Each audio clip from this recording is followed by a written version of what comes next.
I, Barack Hussein Obama, do solemnly swear. Moments after he was sworn in as the nation's 44th president, Barack Obama unveiled his foreign policy vision. Our security emanates from the justness of our cause, the force of our example, the tempering qualities of humility and restraint. America must play its role in ushering in a new era of peace. 9 months later, the Nobel Committee awarded him the Peace Prize, not for his accomplishments, but for what he intended to do on the world stage. And now, as Mr. Obama prepares to leave the White House, some security experts are questioning his foreign policy accomplishments and the consequences of his actions. Supporters of the president's policies say he's leaving behind a more peaceful world, and eventually the Middle East will be a safer place. But as critics here on Capitol Hill say, nothing could be further from the truth. He's created a big mess for the next president. During his first inaugural address, the president said he'd take steps to end America's wars. We will begin to responsibly leave Iraq to its people and forge a hard-earned peace in Afghanistan. But despite that promise, peace didn't come to Afghanistan. The president wanted to withdraw all U.S. forces by late 2014, but instead a resurgent Taliban wreaked havoc on the country. So Obama had to reverse course. Today, more than 8,000 Americans still remain there. In Iraq, the president withdrew all American troops by the end of 2011, despite being warned repeatedly by top government officials and military advisors, including his own Secretary of Defense, Leon Panetta, about the potential consequences. And critics, including GOP vice presidential candidate Mike Pence, say Obama's premature withdrawal from Iraq helped lead to the rise of the deadly Islamic terrorist group ISIS. The sacrifices the American soldier made were squandered in Iraq because this administration created a vacuum in which ISIS was able to grow. And once ISIS was on the scene after Obama's withdrawal from Iraq, it carried out a horrible genocide against Christians, Yazidis, and others in Iraq and Syria, causing a humanitarian crisis in the Middle East and Europe. In Syria, critics say feckless U.S. support of moderate rebel groups caused al-Qaeda, al-Nusra, and the Islamic State to grow in power and influence. As a result, Russian President Vladimir Putin stepped up his country's involvement, sending aircraft and troops to help Assad. And Putin moved not only in Syria, but also in Georgia, Crimea, and Ukraine. It is a good deal. Barack Obama would likely say his greatest foreign policy achievement was the nuclear deal with Iran. But many critics say the administration only accomplished the deal by keeping key parts of it secret. In the fall of 2016, we have a nuclear deal that can only be described as an enormous fraud. The only way this deal got through is because the details of it were concealed from Congress. Congressman Pompeo exposed several secret side deals in the agreement. This president struck a secret deal with the Ayatollah that's really between him and the Ayatollah. It's not even signed by either party. And that will almost always end in a way that does not serve the American people's interests. The reason is Iran can continue to enrich uranium, develop advanced centrifuges, and will have a reactor that produces plutonium that is being redesigned by the Chinese and will not be monitored by a process set up by this treaty. Woolsey is concerned about the cash payments the Obama administration delivered to Iran the same day American prisoners were released in Tehran, ultimately amounting to $150 billion. Pompeo and others believe the money provided by the U.S. may be used by Iran to spread terrorism and further develop its nuclear weapons program. Congratulations, Mr. President. So nearly 8 years after his swearing in, America's Nobel Peace Prize winning president has fallen short of his goal of ushering in a new era of peace, with many analysts warning that the world is now a more dangerous place than when he entered the White House. The USS Decatur sailed through the South China Sea as a freedom of navigation operation aimed at sending a message to China. The ship is a guided missile destroyer.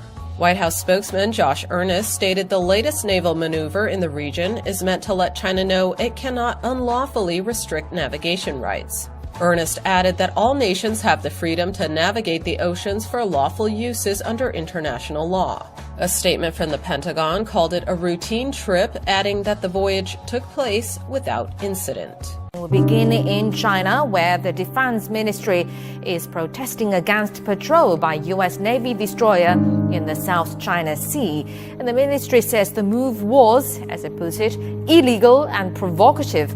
In a statement on its website, the ministry says 2 Chinese Navy ships had warned the U.S. warship to leave during the patrol. It adds that the Chinese military will increase air and sea patrols according to need. The world's busiest shipping lane got a whole lot busier of late. NATO and EU ships have flocked to the British coast where a Russian fleet is passing on its way to the Mediterranean.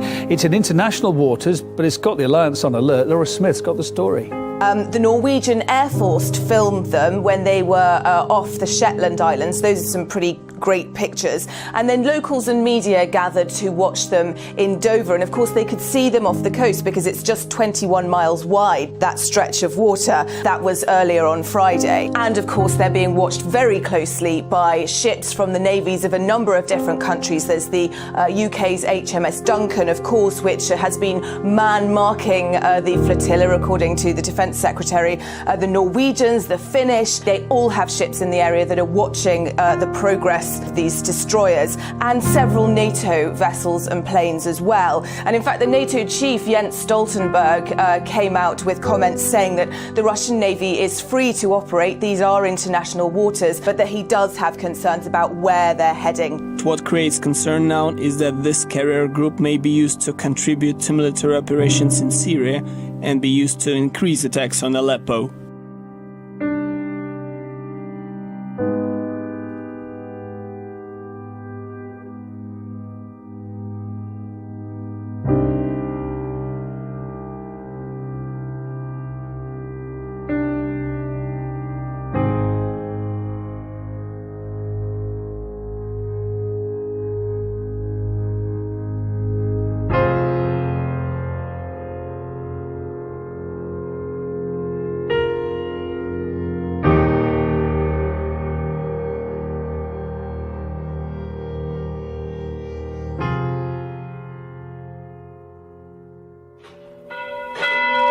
Church bells ring in the Iraqi town of Bartella.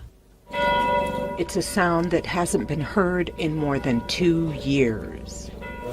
Bartella, once home to thousands of Assyrian Christians, emptied out in August 2014 when Islamic State took over as part of a lightning blitz across Iraq and neighboring Syria.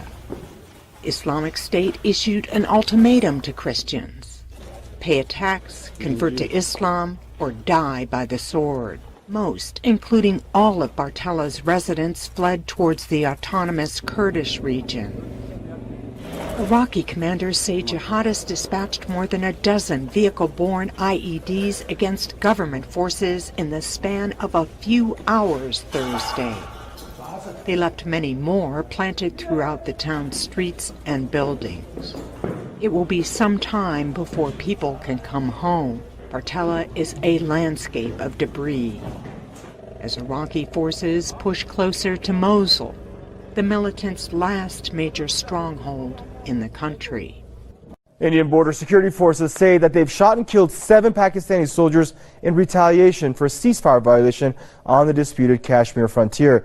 India's border security force said that Pakistani snipers targeted Indian positions early Friday following a failed attempt by militants overnight to enter the Indian side near Jammu.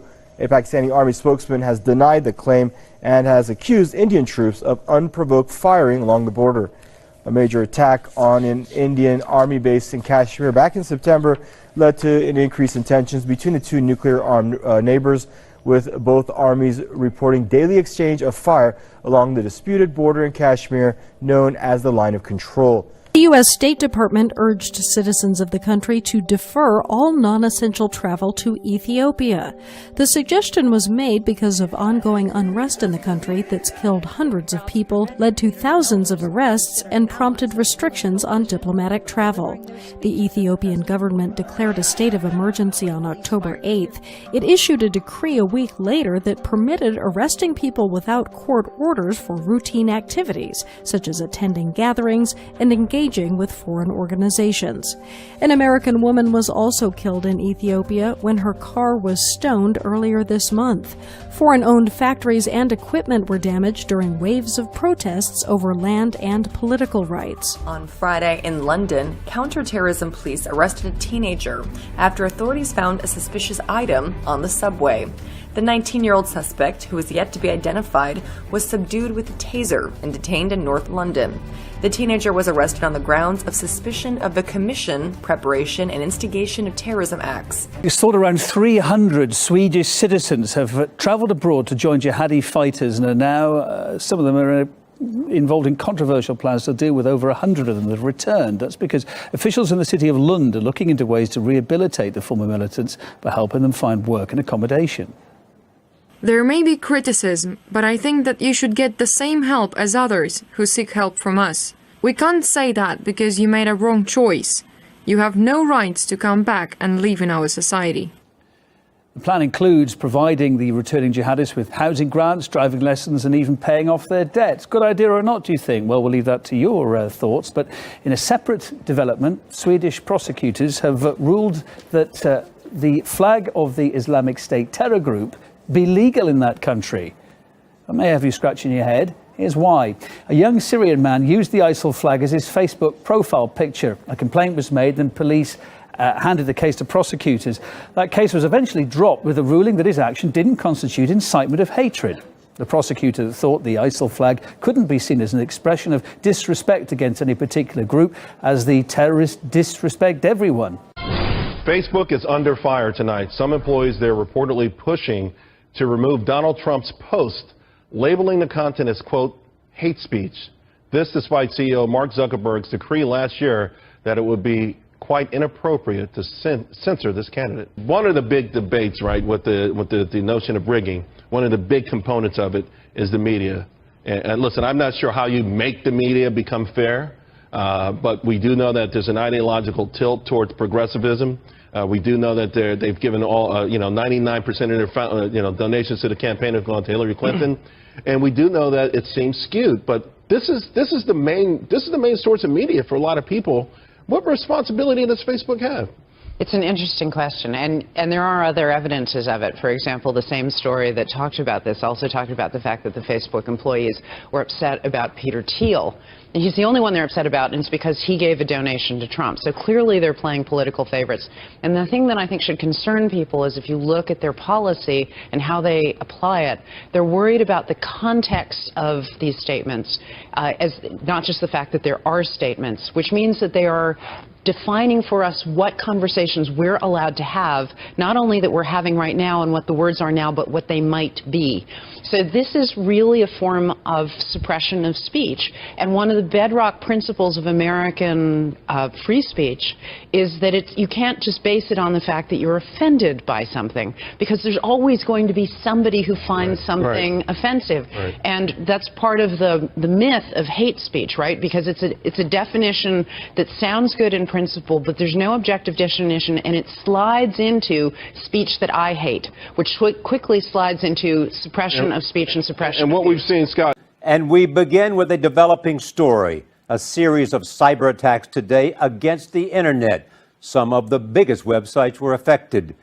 The attacks began early this morning as websites from Twitter to Netflix, Amazon to Spotify slowed to a crawl or even stopped. A second attack hit around noon Eastern Time, apparently even affecting the FBI. Like the first attack, this one focused on Dyn Inc., an internet switchboard for numerous major websites. The attacks continued throughout the day. This is definitely going to get worse as we go on. Dan Ackerman, who writes about the internet for CNET, a division of CBS, says they're known as denial of service attacks. And that is when a lot of computers around the world who have been previously hijacked start sending out dummy data to a particular target, and that blocks that target from being able to do its job and show you the websites that you want to see. One big question, who is doing it? Late today, WikiLeaks, which for weeks has been putting out hacked emails from Democratic officials, suggested in a tweet that its own supporters are doing it and asked them to stop taking down the U.S. internet. You proved your point. It doesn't look like the kid in a basement with a laptop. It looks more sophisticated than that. But Fran Townsend, a Homeland Security consultant to CBS News, says investigators will also be looking at whether another nation is behind it, perhaps Russia. Is this sort of a brushback pitch from the Russians, sending us a message that we should be pretty careful about engaging in this sort of cyber activity with them because they are very capable? The FBI and the Department of Homeland Security say they are investigating all possible causes, but so far they have not pointed the finger at Russia or WikiLeaks or anyone else. The Environmental Protection Agency is being blamed for delayed reaction to the Flint water crisis.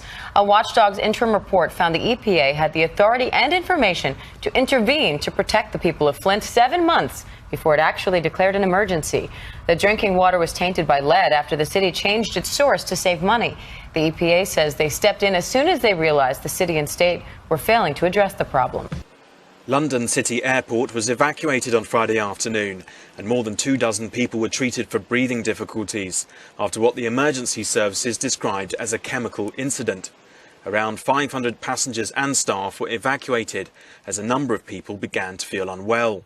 Ambulance crews treated 26 people at the scene who had difficulty breathing, and 2 people were taken to hospital. The airport, which is near London's business district, reopened a few hours later. Firefighters and police in protective clothing swept the airport building twice, but said they found no elevated readings of chemicals.